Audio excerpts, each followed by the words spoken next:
कृष्ण भगवान, माता राधा, सत्यभामा रुक्मिणी की जय। अभ्यासे अप्यस्मर्थवसि मत्क्रम परमो भव मदर्थमपि कर्माणि त्वं सिद्धिमवाप्स्यसि। अभ्यासे अप्यसमर्थोऽसि मत्कर्मो कर्म परमो भव। यहाँ अभ्यासे पद का अभिप्राय पीछे के 9वें श्लोक में वर्णित अभ्यास योग से है। गीता की यह शैली है कि पहले कहे हुए विषय का आगे संक्षेप में वर्णन किया जाता है। 8वें श्लोक में भगवान ने अपने में मन बुद्धि लगाने के साधन को 9वें श्लोक में पुनः चितम समाधातुम पदों से कहा, अर्थात चितम पद के अंतर्गत मन बुद्धि दोनों का समावेश कर लिया। इसी प्रकार 9वें श्लोक में आए हुए अभ्यास योग के लिए यहाँ अभ्यासे पद आया है। भगवान कहते हैं कि अगर तू पूर्व श्लोक में वर्णित अभ्यास योग में भी असमर्थ है तो केवल मेरे लिए ही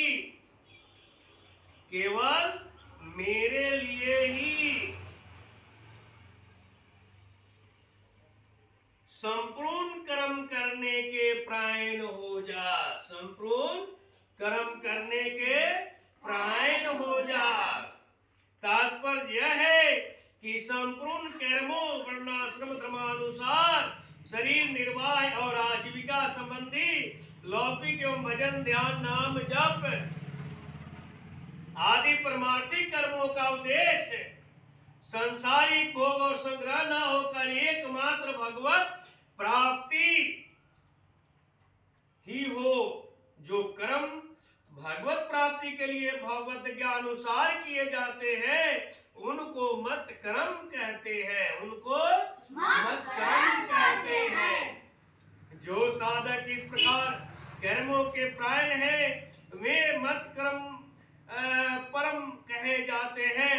साधक का अपना संबंधी भी भगवान से हो और कर्मों का संबंध भी भगवान के साथ रहे तभी मत क्रम प्रायणता सिद्ध होगी। साधक का ध्येय जब संसार नहीं रहेगा तब तब निषिद्ध क्रियाएं सर्वथा छूट जाएगी, क्योंकि निषिद्ध क्रियाओं के अनुष्ठान में संसार की कामना की ही हेतु है। अतः भगवत प्राप्ति का उद्देश्य होने से साधक की संपूर्ण क्रियाएं शास्त्र विहित और भगवदर्थ ही होंगी। मदर्थमपि कर्माणि कुर्वन् सिद्धिमवाप्स्यसि।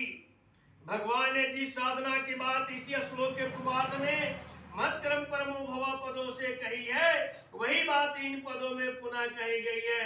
भाव यह है कि केवल परमात्मा का उद्देश्य होने से उस साधक की और जगह स्थिति हो ही कैसे सकती है।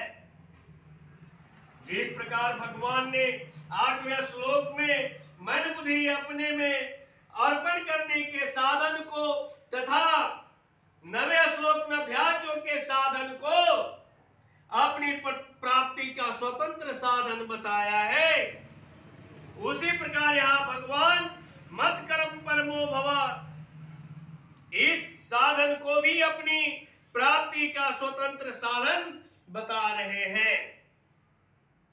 जैसे धन प्राप्ति के लिए व्यापार आदि कर्म करने वाले मनुष्य को ज्यों-ज्यों धन प्राप्त होता है त्यों तो उसके मन में धन का लोभ और कर्म करने का उत्साह बढ़ता है। ऐसा ही साधक जब भगवान के लिए ही संपूर्ण कर्म करता है तब उसके मन में भी भगवत प्राप्ति की उत्कंठा और साधन करने का उत्साह बढ़ता है।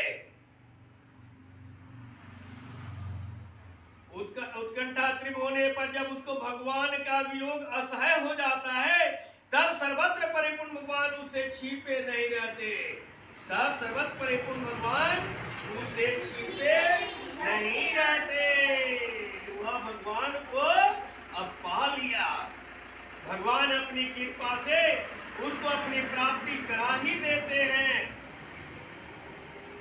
यदि साधक का उद्देश्य भगवत प्राप्ति ही है, संपूर्ण क्रियाएं वह भगवत प्राप्ति के लिए ही लगा दिया, इसके सिवाय वह और कर भी क्या कर सकता है। भगवान उस साधक से इससे अधिक अपेक्षा भी नहीं रखते, अतः उसे अपनी प्राप्ति करा देते हैं। इसका कारण यह है कि भगवान किसी साधन विशेष से खरीदे नहीं जा सकते।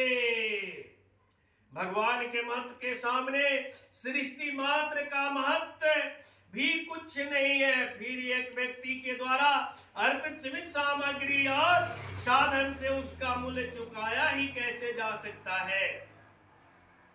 अतः अपनी प्राप्ति के लिए भगवान साधक से इतनी अपेक्षा रखते हैं कि वह अपनी पूरी योग्यता सामर्थ्य आदि को मेरी प्राप्ति में लगा दे, अर्थात अपने पास बचाकर कुछ न रखे और इन योग्यता सामर्थ्य आदि को अपना भी न समझे।